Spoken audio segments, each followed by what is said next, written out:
Introducing one of the most infamous fictional novels in American literature, The Adventures of Huckleberry Finn.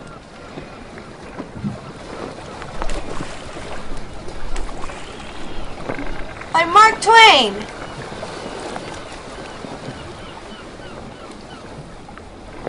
The novel, set in antebellum America, cleverly addresses the ever-prominent issues of racism and religion in American society. As a protagonist, a white Southern boy named Huckleberry Finn travels on the Mississippi River accompanied by a runaway slave known by the name of Jim. How is it possible that these two characters, who are complete opposites, decide to embark on such an eventful journey together? It is because they share a mutual interest in freedom. Huck wants freedom from the civilized lifestyle of society, and Jim, obviously, wants freedom from the slavery that is deep-rooted within the same society. On their journey, they encountered many peculiar people, amongst which are the Grangerfords and the Shepherdsons, who are constantly at each other's throat due to a long but somewhat meaningless family feud. Like most other white Southern families, these two illustrious clans own numerous slaves and attend church every Sunday. All is fine and dandy as they listen to a beautiful sermon about brotherly love, with guns between their knees, of course.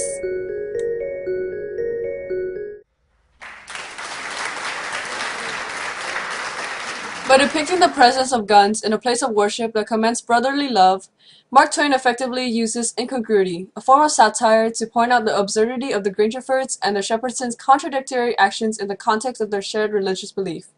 This mocks the hypocrisy of some religious followers, as they often deem themselves to be righteous because of their faith, yet shamelessly engage in wrongdoings, which in their case are murder and slavery. These are not the only offenses that Twain identifies. As Huck and Jim continued on their journey, they witnessed a man known as Colonel Sherburne kill a drunk named Boggs after he was continually provoked. Although the bystanders were briefly bothered by the incident, they were still distracted by their newfound fame, as those who were absent from the scene flocked around them to hear a first-hand account of the excitement. Eventually, a mob decided to confront Colonel Sherburne about his crime. Unexpectedly, however, the colonel humiliated his pursuers by accusing them of being cowards who only found strength in large numbers. Thus, the crowd quickly dispersed. Through this ironic turn of events in which the pursuers become the victims, Mark Twain once again utilized satire to characterize the townspeople who represent typical Americans as gutless followers or sheeps.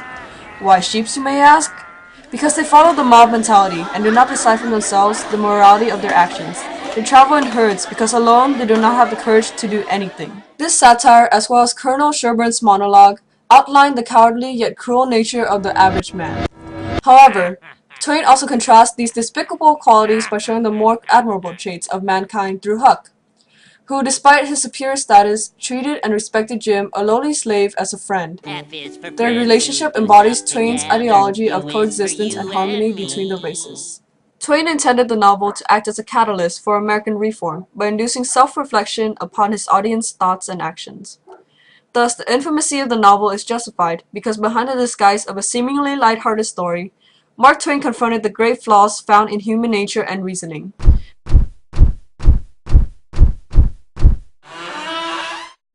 which accumulated to form deep-rooted and widespread social problems such as violence and discrimination in American society that still persist to this day.